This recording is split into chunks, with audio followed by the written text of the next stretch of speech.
Antonio माइनो Gandhi, Sonia Gandhi के जो सुपुत्र हैं राहुल गांधी जी, सबसे बड़े अंधभक्त अगर इस संसार में कोई है तो राहुल गांधी जी स्वयं हैं। क्योंकि इनको भारत की परंपरा से कुछ लेना देना नहीं है। जब चुनाव आता है तो इनको यज्ञोपवीत जनेऊ धारण कर लेते हैं, चंदन लगा लेंगे, माला भी पहन लेंगे, और जब केरला और अन्य प्रांतों में चुनाव में जाते हैं ये, तो वहाँ पर गोल टोपी धारण कर लेते हैं।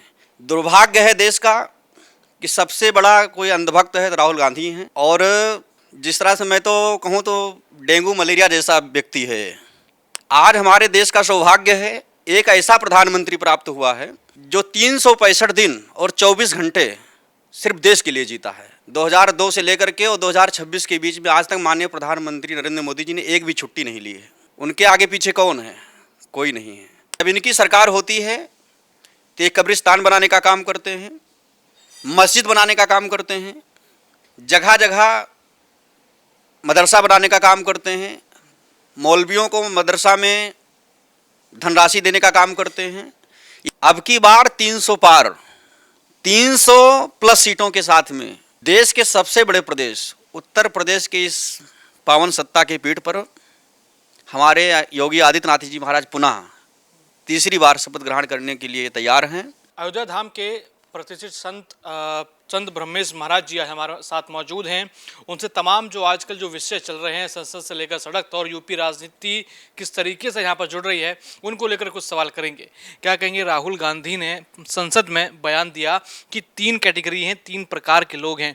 एक छात्र हैं, एक इडियट हैं यानी मूर्ख हैं, और एक वो अंधभक्त हैं जो एक मूर्ख को भगवान मानते हैं। एंटोनियो माइनो गांधी, सोनिया गांधी के जो सुपुत्र हैं राहुल गांधी जी, जिस तरह से इन्होंने सनातनियों के ऊपर टिप्पणी की है और भारतवासियों के ऊपर इन्होंने टिप्पणी की है अंधभक्त करके, जो है सबसे बड़े अंधभक्त अगर इस संसार में कोई है तो राहुल गांधी जी स्वयं हैं। क्योंकि इनको भारत की परंपरा से कुछ लेना देना नहीं है। जब चुनाव आता है तो इनको यज्ञोपवीत जनेऊ धारण कर लेते हैं, चंदन लगा लेंगे, माला भी पहन लेंगे, और जब केरला और अन्य प्रांतों में चुनाव में जाते हैं ये, तो वहाँ पर गोल टोपी धारण कर लेते हैं।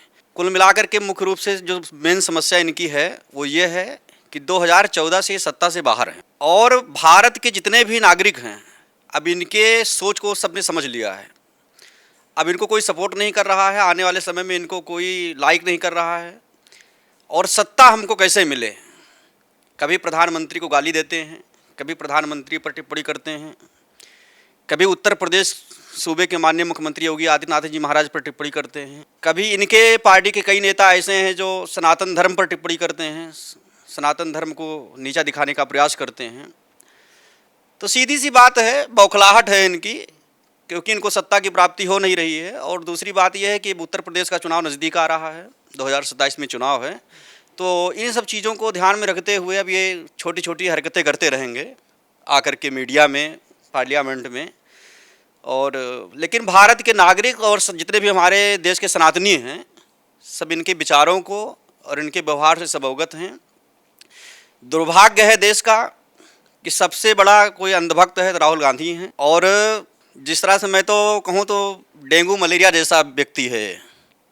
इसको इस देश में रहने का कोई अधिकार नहीं है। ऐसे नेताओं को भारत छोड़ देना चाहिए, क्योंकि कम से कम 226 बार, एक साल में 226 से अधिक बार ये विदेश गए, पूरा प्रोटोकॉल छोड़ करके। ये विदेश क्यों जाते हैं, कहाँ जाते हैं, किससे मिलते हैं, ये सब बातें इनको आकर के देश में और संसद में खड़े होकर के इनको ये सब बातें बतानी चाहिए। आज हमारे देश का सौभाग्य है, एक ऐसा प्रधानमंत्री प्राप्त हुआ है जो 365 दिन और 24 घंटे सिर्फ देश के लिए जीता है। 2002 से लेकर के और 2026 के बीच में आज तक माननीय प्रधानमंत्री नरेंद्र मोदी जी ने एक भी छुट्टी नहीं ली है। उनके आगे पीछे कौन है? कोई नहीं है। 140 करोड़ जनता ही है जिसकी सेवा के लिए रात दिन वो तत्पर हैं और उनके लिए कार्य कर रहे हैं। अभी जिस तरह से राहुल गांधी जी ने लोकसभा के अंदर में हरकतें की, जन जी की बात करते हैं, 55 साल के हो गए हैं जो अपने आप को युवा बताते हैं। अगर देश में कोई 55 साल का व्यक्ति युवा है और 60 साल में गवर्नमेंट जो है उसको रिटायर्ड कर दे रही है, तो क्या आप जीवन पर्यंत अपने आप को युवा ही घोषित करते रहेंगे? अब इनको कहीं ना कहीं राजनीति से संन्यास लेना चाहिए, क्योंकि इनको भविष्य में सत्ता की प्राप्ति होने वाली नहीं है। और माननीय प्रधानमंत्री जी के नेतृत्व में देश का विकास हो रहा है और भारत का जो सपना है 2047 में विकसित भारत का सपना। इस लक्ष्य को लेकर के माननीय प्रधानमंत्री जी और माननीय मुख्यमंत्री जी आगे बढ़ रहे हैं और निश्चित रूप से जिस गति से हमारा देश आगे बढ़ रहा है वो धर्म के पथ पर हो, विकास के पथ पर हो, युवाओं को लेकर के जो माननीय प्रधानमंत्री जी की सोच है। अभी जिस तरह से पेपर लीक हुआ नीट का, जंजी रोड पर आई, लेकिन हमारे प्रधानमंत्री जी इतने सहज हैं, इतने सरल हैं, उन्होंने युवाओं की बातों को सुना, समझा। रात में 12 बजे लाइव आकर के युवाओं को बताया कि हमारी सरकार और हम सब युवाओं के लिए कर्तव्य पथ हैं।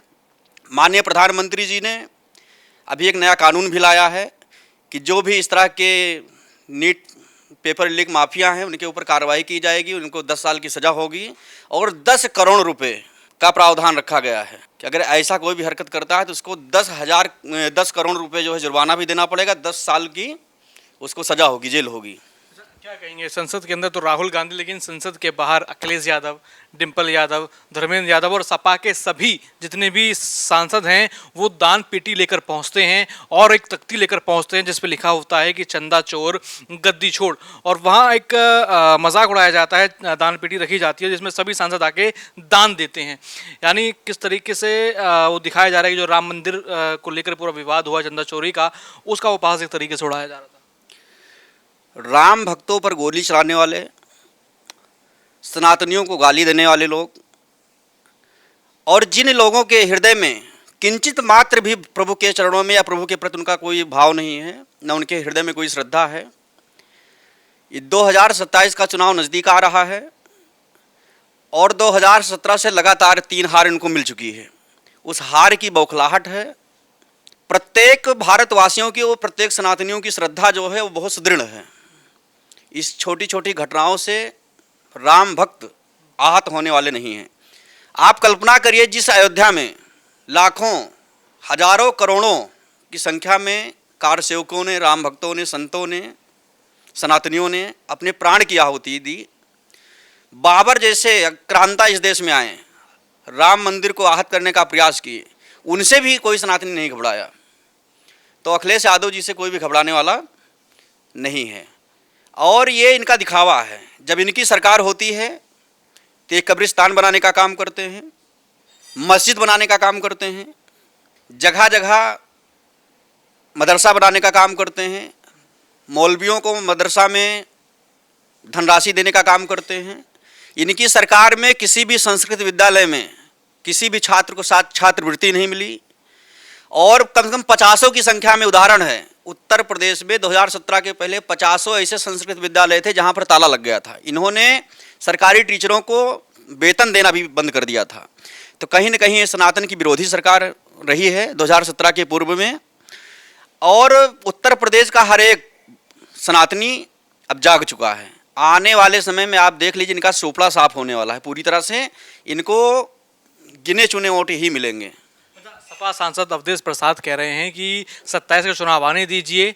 बीजेपी को, सीएम योगी को टारगेट करके कह रहे हैं कि इन्होंने अयोध्या कलंकित करी, प्रभु श्री राम को कलंकित कर दिया, और अब 27 वाले जो चुनाव जो आने वाला यूपी विधानसभा का, उसमें बीजेपी को 50 सीटें भी नहीं मिलने वाली। ये तो अवधेश पासी जी का दुर्भाग्य है कि जनता को गुमराह करके एक बार अयोध्या लोकसभा सीट पर सांसद के रूप में फैजाबाद सीट से चुने गए। लेकिन मैं आपको सच बता रहा हूं कि अब कोई भी सनातनी गुमराह होने वाला नहीं है। अब की बार 300 पार, 300 प्लस सीटों के साथ में देश के सबसे बड़े प्रदेश उत्तर प्रदेश के इस पावन सत्ता के पीठ पर हमारे योगी आदित्यनाथ जी महाराज पुनः तीसरी बार शपथ ग्रहण करने के लिए तैयार हैं। और जनता सच में अगर किसी से प्यार करती है तो योगी आदित्यनाथ जी महाराज से प्यार करती है, क्योंकि जिस तरह से इन्होंने बहन बेटियों के लिए संरक्षण दिया है, उनको संरक्षित किया है। माफियाओं का सफाया किया गया उत्तर प्रदेश से। बड़े बड़े आक्रांता थे, अतीक अहमद, मुख्तार अंसारी जैसे आक्रांता थे इस प्रदेश में, उन सबका सफाया किया गया है। आज प्रदेश आप देख लीजिए प्रगति के पथ पर है। प्रदेश में ना जाने कितने एक्सप्रेसवे का निर्माण किया गया, 4 लेन रोड का निर्माण किया गया, हर जिले में एक मेडिकल कॉलेज की स्थापना की गई। आज करोड़ों की संख्या में गरीबों को अंधन योजना का लाभ प्राप्त हो रहा है। आप आयुष्मान कार्ड की बात कर लीजिए। आज गरीब किसी भी अस्पताल में जा कर के अपना 5 लाख रुपए तक मुफ्त इलाज करा सकता है। अच्छा, ये पूरा जो चंदा चोरी का कांड हुआ अयोध्या में, अखिलेश यादव सीधा सीधा सीएम योगी को टारगेट करते हैं कि इसमें सभी संगी साथी जो है मिले हुए हैं और ऊपर तक पैसा पहुंचा है। देखिए, अभी कुछ दिन पहले अखिलेश यादव जी ने एक बयान दिया था कि हमको सपना आया है कि राम मंदिर में चोरी हो रही है। तो मैं तो संत हूँ, हमको तो और ज़्यादा सपना आता है। आज हमको भी सपना आता है कि अखिलेश यादव अपनी राजनीति चमकाने के लिए और सत्ता पर किस तरह से बैठा जाए, सत्ता को प्राप्ति कैसे की जाए, उसके लिए जो है सनातनियों को गुमराह करने का कार्य कर रहे हैं। प्रदेश में जातिगत के आधार पर वोट को बांटने का प्रयास कर रहे हैं। ये कुछ भी कर लें, आज गर्व से हम लोग कह सकते हैं कि माननीय प्रधानमंत्री जी के नेतृत्व में, माननीय मुख्यमंत्री जी के नेतृत्व में उस अयोध्या का कायाकल्प हुआ है जिस अयोध्या में एक मक्खी भी नहीं भनकती थी। इतनी सक्रिय गलियां हुआ करती थी कि रिक्शा भी सही से नहीं चल पाता था। आज आप देख लीजिए, पूरे भारत में अगर कोई भव्य और दिव्य मंदिर है तो भगवान श्री राम का मंदिर है। आज अयोध्या में भक्ति पथ, राम पथ, ना जाने कितने पथ का निर्माण किया गया है, जो कि 8 लेन की रोडें तैयार की गई हैं। लेकिन अखिलेश यादव भी तो वादा कर रहे हैं, उन्होंने भी पोस्ट किया, उन्होंने कहा मैं संकल्प लेता हूं कि जब सपा सरकार बनेगी तो अयोध्या का पुनर्विकास करेंगे, अयोध्या का एकदम कायाकल्प कर देंगे। देखिए, ऐसा है भैया, ये मुलायम के जी औलाद हैं अखिलेश यादव जी, इनको कभी भी सनातनी एक्सेप्ट नहीं करेगा। जिसने राम भक्तों पर गोली चलाई और सनातनियों को लूटने का काम जिसने किया, सनातनियों को बदनाम करने का जिसने काम किया, और मुलायम सिंह की सरकार थी 2003 के आसपास, जिस तरह ने इन्होंने हनुमानगढ़ी के पावन प्रांगण में सीढ़ियों के ऊपर नमाज पढ़ाई, ऐसे व्यक्ति को कभी भी सनातनी जो है स्वीकार नहीं करेंगे। शंकराचार्य वे मुक्तेश्वरानंद कह रहे हैं कि योगी जो बयान दिया है तो सबूत दीजिए, कब यहाँ पर जो है नमाज पढ़ी गई, कब हनुमानगढ़ी की सीढ़ियों पर नमाज हुई या इफ्तार हुई। 2004 में अयोध्या हनुमानगढ़ी की सीढ़ियों पर नमाज पढ़ाई गई। एक अयोध्या के प्रतिष्ठित संत हनुमानगढ़ी के थे, उनके सानिध्य में, उनकी अध्यक्षता में हनुमानगढ़ी की सीढ़ियों पर नमाज पढ़ाई गई। 52 बीघा का परिक्षेत्र होता है, उस परिक्षेत्र के अंतर्गत पढ़ाया गया नमाज। और उस समय के जो अधिकारी थे, पूर्व डीजीपी ब्रजलाल जी, वो भी उदाहरण है। अभी मीडिया में आकर के उन्होंने भी भर्त्सना की इस बात की कि उनके संज्ञान में थे, वो वहाँ पर उपस्थित थे, उनकी अध्यक्षता में ये कृत्य किया गया है, ये कुकर्म किया गया है। और इस कृत्य को, इस कुकर्म को कोई भी सनातनी स्वीकार करने वाला नहीं है। आने वाले समय में उत्तर प्रदेश में अखिलेश यादव की सबसे बुरी हार होगी और सबसे बड़ी हार होगी, निश्चित रूप से। सभी कहते हैं राम मंदिर बना, बड़ा भव्य राम मंदिर बना कि जिसने देश भर में, विदेश भर में पहचान बनाई, लेकिन शंकराचार्य मुक्तेश्वरानंद कहते हैं कि वो राम मंदिर नहीं है, वो बीजेपी और एक आरएसएस का बस एक ऑफिस है। अघोषित शंकराचार्य स्वामी श्री अभिमुक्तेश्वरानंद जी महाराज को मैं सम्मान करता था, लेकिन जब से इन्होंने सनातन धर्म को गाली देना आरंभ किया, सनातन धर्म को टारगेट करना आरंभ किया है, तब से इनके लिए हमारे हृदय में कोई भी सम्मान नहीं है आज के दौर में। पहली बात तो आप ये जान लीजिए कि शंकराचार्य नहीं है, अभी इनका प्रकरण जो है माननीय उच्च न्यायालय में विचाराधीन है, सुप्रीम कोर्ट में। अघोषित शंकराचार्य हैं, इन्होंने अपने आप को शंकराचार्य घोषित कर लिया है। दूसरी चीज़ आप ये समझ लीजिएगा, आज उत्तर प्रदेश के हर एक विधानसभा में समाजवादी पार्टी का कोई ना कोई नेता इनका जो है कार्यक्रम आयोजित कर रहा है गौ संरक्षण का। लेकिन ये सिर्फ दिखावा है, भारत का प्रत्येक सनातनी समझ रहा है। अखिलेश यादव जी जिस तरह से शंकराचार्य जी को हाईजैक कर लिए हैं, अघोषित शंकराचार्य स्वामी अभिमुक्तेश्वरानंद जी को जिस तरह से इन्होंने हाईजैक कर लिया है, किस लिए? सिर्फ वोट बटोरने के लिए। आज शंकराचार्य जी जो है प्रत्येक जिला के प्रत्येक विधानसभा में जा रहे हैं और वहाँ पर जा करके जो है गौ संरक्षण की बात कर रहे हैं।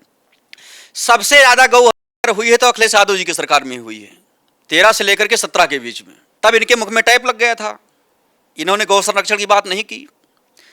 पश्चिम बंगाल में 15 साल से अधिक समय तक ममता बानर्जी वहाँ पर विराजमान थी, वहाँ पर गौ हत्या हुई, तब इनको वहाँ पर गौ संरक्षण की समस्या का समाधान करने के लिए इनके दिल में जो हृदय में भाव नहीं जगा। आज नॉर्थ ईस्ट में आप चले जाइए, मेघालय चले जाइए, असम चले जाइए, उधर कई राज्य ऐसे हैं जहाँ पर दिन दहाड़े हमारी गौ माता की हत्या की जा रही है, लेकिन वहाँ पर ये नहीं जाएंगे। गौ संरक्षण की बात करने के लिए वहाँ पर ये नहीं जाएंगे। क्यों? क्योंकि वहाँ पर बीजेपी की सरकार नहीं है। इनके पिताजी जो इनके जो गुरु जी थे शंकराचार्य स्वामी श्री स्वरूपानंद जी महाराज, वो बहुत बड़े कांग्रेसी थे, और ये जो अभिमुक्तेश्वरानंद जी हैं ये भी बहुत बड़े कांग्रेसी हैं। ये कांग्रेस के झंडे के नीचे इन्होंने छात्र संघ का चुनाव भी लड़ा है। तो संगत से गुण आवत है, संगत से गुण जाए। अब जैसी इनकी संगति है, जैसे गुरु से इनको सानिध्य मिला है, जैसे गुरु ने इनके संस्कार इनको दिए हैं, उसी संस्कारों को लेकर के सनातन विरोधियों के साथ में हाथ मिला करके सनातन धर्म को अपमानित करने का काम कर रहे हैं और पूरे प्रदेश में संतों का अपमान कर रहे हैं, सनातनियों का अपमान कर रहे हैं। और मैं आपको बता दूं कि ना जाने इतनी पीढ़ियां आई और चली गईं, जिनके हृदय में, जिनके दिल में एक ही कामना थी कि अतिशीघ्र राम मंदिर का निर्माण हो और मैं अपनी आंखों से रामलला सरकार का दर्शन कर सकूं। लेकिन यह कार्य किसी ने नहीं किया। ये तो वो लोग हैं जिन्होंने राम भक्तों के ऊपर गोलियां चलाई। अयोध्या के 1 किलोमीटर के रेंज में सिर्फ और सिर्फ कार सेवकों की लाशें पड़ी थी। नालियों में जल नहीं प्रभावित हो रहा था, नालियों में रक्त प्रभावित हो रहा था। और दुख की बात है, आंख में आंसू आ जाते हैं इस बात को लेकर के कि वहां पर कार सेवकों पर जब गोली चलाई गई और कुछ कार सेवक ऐसे थे जो जीवित अवस्था में थे। यही मुलायम सिंह यादव थे जिन्होंने जीवित कार सेवकों को भी उठा करके सर्जिट्यूब में डाल दिया था। और सही रिकॉर्ड, सही आंकड़ा इन्होंने कभी भी प्रदेश के किसी भी व्यक्ति को नहीं दिया। तो क्या देखते हैं 2027 में क्या होने वाला है? आप भी संत हैं, क्या भविष्यवाणी आप करते हैं कि सीएम योगी यूपी विधानसभा और फिर अब क्या होने वाला 27 में? 2027 में मेरी भविष्यवाणी है, भाजपा की सरकार बनेगी, पूर्ण बहुमत की सरकार बनेगी और समाजवादी पार्टी, कहना दुर्भाग्य है, नमाजवादी पार्टी के जो सपा सुप्रीमो हैं अखिलेश यादव जी, इनका पूर्ण सफाया होगा। आप देख लीजिएगा 2027 में अपना बोरिया बिस्तरा बांध करके सैफे के लिए प्रस्थान करेंगे और उत्तर प्रदेश के सिंहासन पर सिर्फ अगर कोई राज करेगा तो एक योगी राज करेगा, एक कोई संत, एक महात्मा राज करेगा, जिसके हृदय में 27 करोड़ सनातनियों के प्रतिभाव है, प्रेम है, अपार श्रद्धा है। और आज एक ऐसा मुख्यमंत्री हमको प्राप्त हुआ है कि मैं गर्व से कह सकता हूं कि आज प्रदेश की हर एक जनता सुखी जीवन व्यतीत कर रहा है। अच्छा, यहाँ जो शंकराचार्य अभी मुक्तेश्वरानंद हैं वो राम मंदिर को गलत बता रहे हैं, कह रहे हैं वहाँ राम मंदिर है ही नहीं, बीजेपी आरएसएस का ऑफिस है और जो हिंदुत्व है ये झूठा है। देखिए, सनातन धर्म एक ऐसा धर्म है, ये आदि अंत और मध्य से निहित है। ना इसका कोई आदि है, ना कोई अंत है, ना इसका कोई मध्य है। और जिस तरह से अभी स्वामी अभी मुक्तेश्वरानंद जी ने बयान दिया है कि आरएसएस का हेडक्वार्टर है, राम मंदिर नहीं है, इसी राम मंदिर के नाम पर करोड़ों रुपए इन्होंने चंदे के रूप में जगह जगह जाकर के इन्होंने शिविर लगाया, एकत्रित किया। सोना चांदी, सोने की ईंट सिलाई इन्होंने एकत्रित की, लेकिन एक भी चीज़ इन्होंने राम मंदिर तीर्थ क्षेत्र को आज तक नहीं दिया है। मैं तो उत्तर प्रदेश सरकार और भारत सरकार से अपील करता हूँ कि इनके ऊपर एक एसआईटी टीम बनानी चाहिए और इनकी जांच होनी चाहिए और इनका पर्दाफाश करना चाहिए। जितना भी राम मंदिर के नाम पर इन्होंने लूट की है पूरे भारत में घूम घूम करके, पूरा धन राम मंदिर में ला करके इनको जमा करना चाहिए और भगवान श्री राम लला के चरणों में लेट करके इनको क्षमा याचना करनी चाहिए। नहीं, आने वाले समय में आप देख लीजिएगा, भारत का कोई भी सनातनी, कोई भी भक्त इनको माफ़ करने वाला नहीं है। इनको इनके कुकर्म का दंड निश्चित रूप से मिलेगा।